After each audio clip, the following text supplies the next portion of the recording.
In Argentina, just hours ahead of the legislative elections, the distribution of electoral material kicked off through a mega operative. We have more on the matter in this news brief.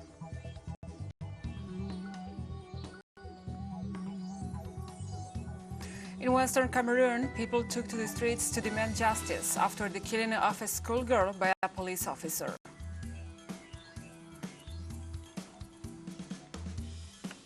Bulgaria goes to the polls on November 14th to elect a new parliament amidst a virus surge.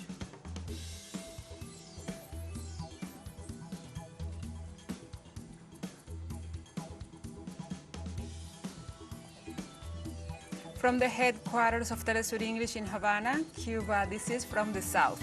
I'm your anchor, Gladys Quesada.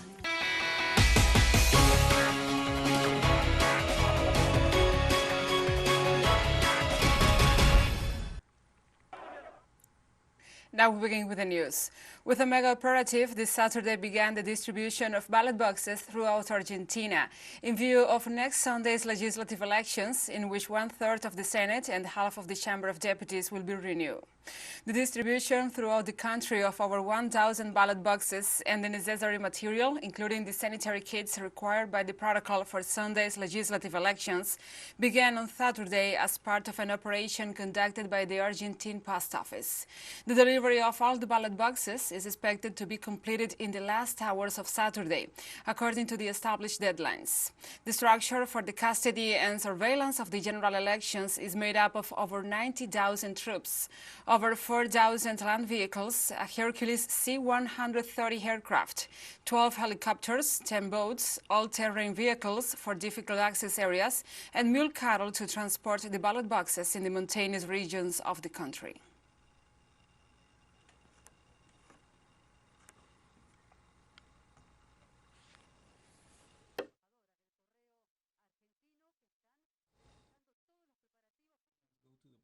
On November 14 to elect 127 of the 257 members of the Chamber of Deputies and 24 of the 72 seats in the Senate. The candidates that exceeded the threshold of 1.5% of valid votes cast in the September 12 primary elections will compete for these seats in Congress. The candidates elected on November 14 will take their seats in the Chamber of Deputies and the Senate in December. Consequently, the partial renewal of both houses as established by the Constitution will be complied with. The election to the lower house will be held in all of the country's provinces. Currently, the Together for Change coalition has 60 seats at stake. The Front for All coalition has 51. 8 provinces are renewing their seats in the Senate: Corrientes, Tucumán, Catamarca, Córdoba, Mendoza, Chubut, La Pampa, and Santa Fe. In the upper house, the Front for All has 15 seats, while Together for Change has 9.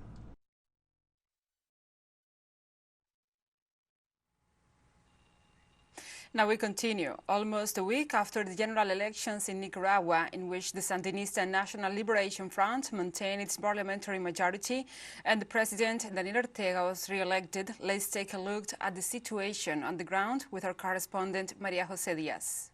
This is a situation in Nicaragua's streets 3 days after the general elections, when the Nicaraguan people re-elected the Sandinista National Liberation Front with 75.87% of votes, according to the official data from the Supreme Electoral Council. Turnout was 65.26%. The total number of polling stations, 13,459. with votes counted at 13,456 stations, or with 99%, and pending 0.1% of votes. Total votes cast 2,921,430, valid votes 2,759,743, new votes 161,607. For the Sandinistas Front supported, the support for the government of President Daniel Ortega shows that the population wants its social policy to continue. Our government has paved roads, even in the most remote areas, and has brought electricity to every remote place. And it has benefited the poor population by giving them pigs, chickens, seeds. We also hope the government will work to improve worker salaries. The Sandinista front secured 75 seats in the National Assembly and 50 out of the 20 seats in the Central American Parliament. Sociologist Bismarck Sierra believes that one of the main challenges for the government is to maintain the macroeconomic indices, yet notes some progress in this direction. Allowing foreign investment, making sure that the economic report, which must be presented to the central bank in January, in which meant an increase was announced and growth of 4.5% is expected, is effective and real for the local economy. The electoral process has caught international attention. Many governments have already sent their congratulations to President Ortega and the Nicaraguan people. Meanwhile, the White House has acted very differently. Just 2 days after the election, Biden signed a law seeking to implement new illegal sanctions against Nicaragua. María José Díaz, Telesur, Nicaragua.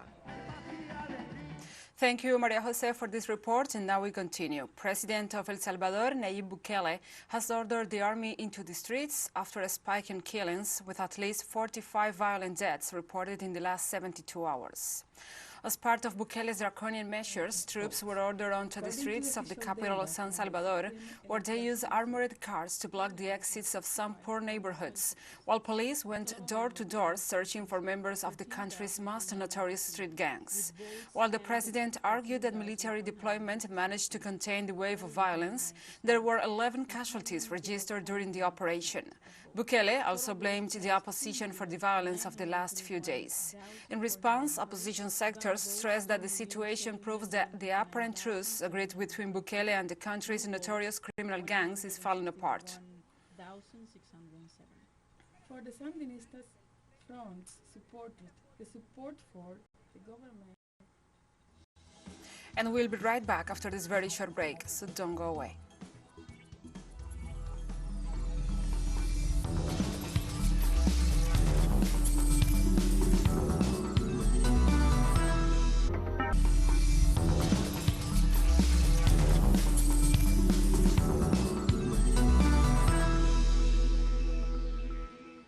Welcome back to From the South. Residents of Bamenda in English-speaking Western Cameroon protest after a girl was killed on her way to school by a police officer who was chasing a motorbike driver. Local residents said that a woman driving children to school was ordered by police to stop at a checkpoint, but she didn't obey, so the policemen opened fire and the schoolgirl was fatally wounded. People responded by lynching the policemen. Then more than 500 people came out and marched with the body of the girl to the governor's office. The authorities appealed for calm and promised to punish those responsible.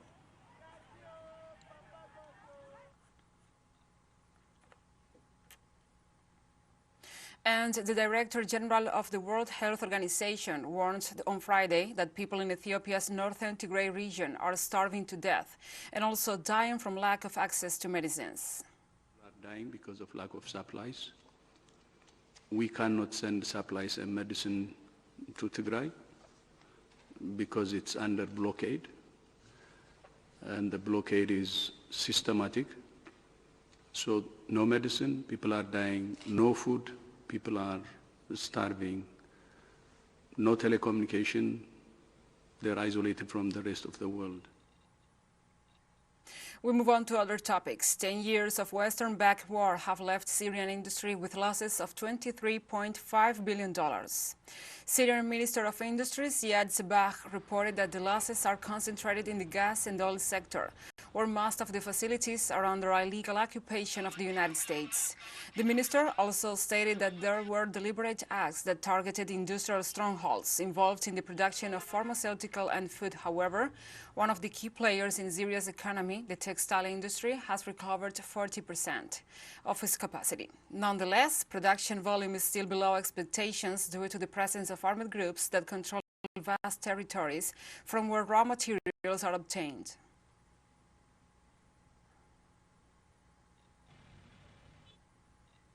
A Lebanese minister whose remarks on Yemen's war sparked a row with Gulf Arab states said on Friday he will consider resigning if diplomatic measures taken against the country are dropped. Information Minister George Cordai Quraishi criticized the Saudi-led military intervention in Yemen during a pre-recorded interview that was aired on Lebanese television last month. His remarks angered Saudi Arabia, Kuwait, Bahrain, and the United Arab Emirates, which responded by recalling their ambassadors from Beirut. In addition to recalling its ambassador, Saudi Arabia banned Lebanese imports and asked the Lebanese envoy to leave the kingdom. A security source said that Kuwait will also limit the number of visas it issues for Lebanese nationals as a result of the spat. The standoff, which threatens to plunge Lebanon deeper into economic meltdown, has created rifts over Qurashi's resignation, with the Hezbollah movement opposing such a move.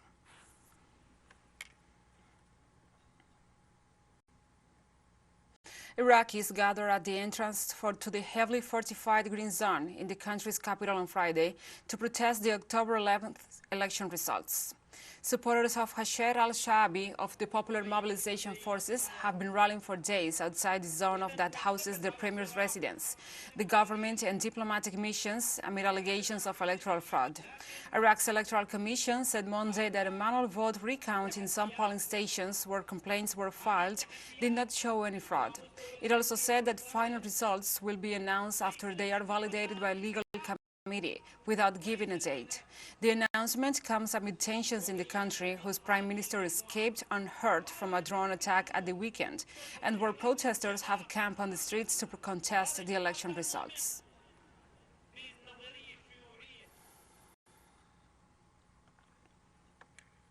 During a business conference organized as part of the Asia-Pacific Economic Cooperation Forum's annual summit, regional leaders called for cooperation, free trade, and multilateralism to boost the economic recovery and alleviate the impact of the pandemic. Our correspondent, Iramzi Barasa, has the details. Cooperation to ease trade barriers, ensuring the stability of global supply chains, tackling climate change, avoiding conflict, and work on the post-pandemic economic recovery were the main calls issued by leaders of the Asia-Pacific Cooperation Forum, APEC, during a business conference as part of the group's annual summit hosted virtually by New Zealand. Prime Minister New Zealand Jacinda Ardern said that the event would focus on charting a path to recover out of this once-in-a-century crisis, calling for the equitable economic recovery that includes women and indigenous people. APEC members also stressed the importance of free trade to boost recovery and rejected nationalism regarding COVID-19 vaccines, asserting that their global distribution is vital to end the pandemic. President of China, Xi Jinping, reiterated a solid position in favor of equitable access to COVID-19 vaccines, the defense of multilateralism as well as free trade, and warned about the negative consequences of a return to Cold War era tensions in the Asia-Pacific region, which is witnessing the resurgence of the rivalry between Beijing and Washington. We must look to the future, move forward and reject practices of discrimination and exclusion of others. Attempts to draw ideological lines or form small circles on geopolitical grounds are doomed to failure. The Asia-Pacific region cannot and must not relapse into the confrontation and division of the Cold War era. The statements by the Chinese president come amid growing tensions in the region, such as the dispute between China and the United States over Taiwan, and Washington's attempt to fill disputes over the South China Sea, as well as the creation of the AUKUS alliance, which do not facilitate a relaxed dialogue. However, experts stressed the importance of this summit considering the weight of APEC, which comprises 38% of the world's population and accounts for more than 60% of the global gross domestic product.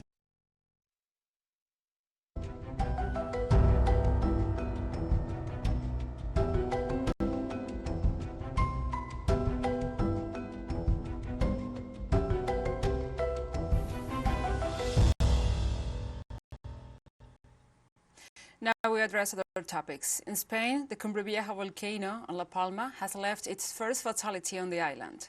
It is about a man in his 70s, owner of a home affected by the accumulation of ash in El Paso. He was participating as a volunteer in the cleaning work of roofs when the roof of one of the buildings has collapsed. His person had the authorization pertinent of the Cabildo and the emergency teams to carry out these tasks, and according to local sources, he was in the process of removing ash from his own home when the tragic accident occurred. Despite the danger of acting in an area like this, the authorities have repeatedly stressed the importance of the work carried out by these crews, since the ash that accumulates on the roofs puts an extra weight on the structure that can severely damage houses and other buildings.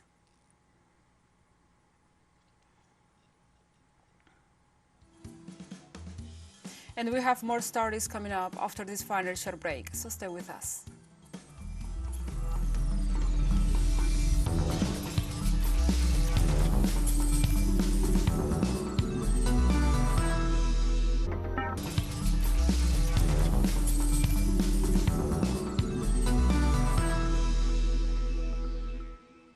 Welcome back.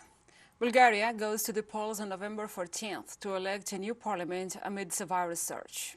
The vote comes after no party secured enough support in the previous two elections in April and July to form a stable government. Their task this time will be not only to break the political deadlock that has badly hurt the economy of the European Union's poorest country, but also to elect a new president. More than 6.7 million Bulgarians are eligible to vote, but pollsters expect many of them to stay home because of growing concern over a new deadly COVID-19 wave with soaring infections and fatalities.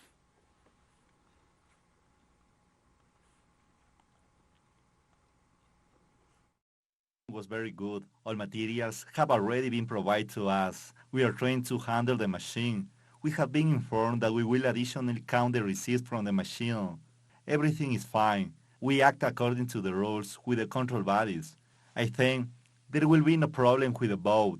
It will be honest and 100 real. And France has marked the 6th anniversary of the 2015 Paris attacks. On the evening of November 13th, 2015 Islamic State militants killed 130 people in coordinated strikes against a concert theater, bars, restaurants and a soccer stadium.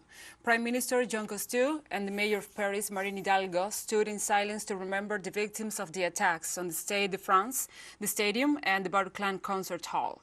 20 men went on trial in September in connection with the deadliest attack in peacetime France.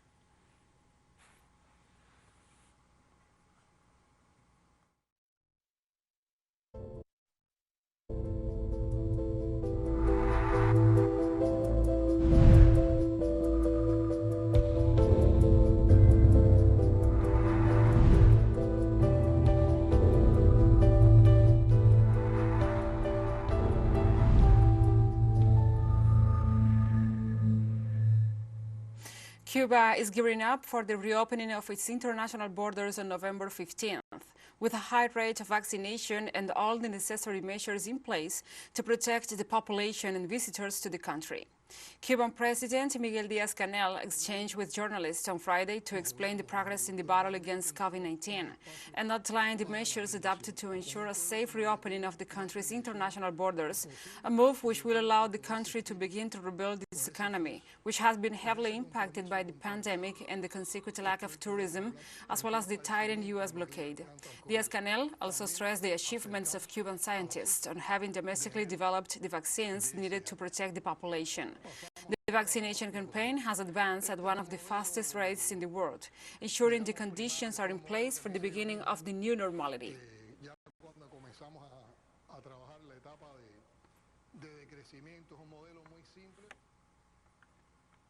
And World Health Organization authorities expressed concern on Friday regarding the progression of the COVID-19 outbreak in Europe, which has recorded the highest number of infections in 1 week since the beginning of the pandemic. They also announced that the organization has restarted evaluating Russia's Sputnik V vaccine. Almost 2 million cases of COVID-19 were reported in Europe last week, the most in a single week in that region since the pandemic started. Almost 27,000 deaths were reported from Europe, more than half of all COVID-19 deaths globally last week. in a presser. So the process has restarted. We are in conversations with the applicant, with the Russian government, the different parts of the Russian government, and we are expecting to have a meeting next week to receive the full. We still have to receive the full dossier from the Sputnik. There are pending issues regarding inspections to Gamaleya, inspections to the manufacturers, and there's a lot of... And the Czech government tightened coronavirus restrictions on Friday in an effort to curb a rise in infections. The measures came after new infections jumped to almost 15,000 cases a day this week, to levels close to record numbers seen during previous waves. The Education Ministry has directed that all elementary and high school are required to test school children and students in 2 waves, on November 22nd and 29th. The state will provide rapid tests, which will be distributed by firefighters across the country. The number of new daily infections is getting close to the record daily high of more than 17,000 that was registered on January 7th.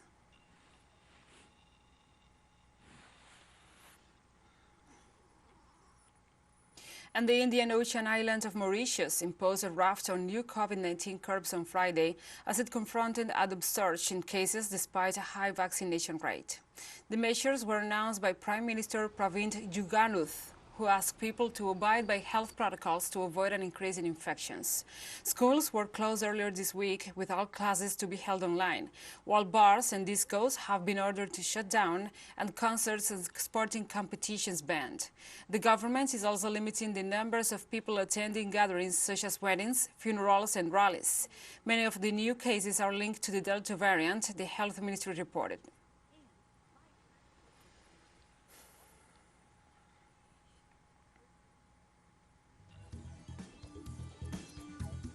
And we have come to the end of this news brief. But remember, you can find these and many other stories on our website at telesurienglish.net. And also, if you feel so inclined, please join us on social media for all the latest news. We are on Facebook, Twitter, Instagram, and Telegram. For Telesur English, I'm Gladys Quesada. Thank you for watching.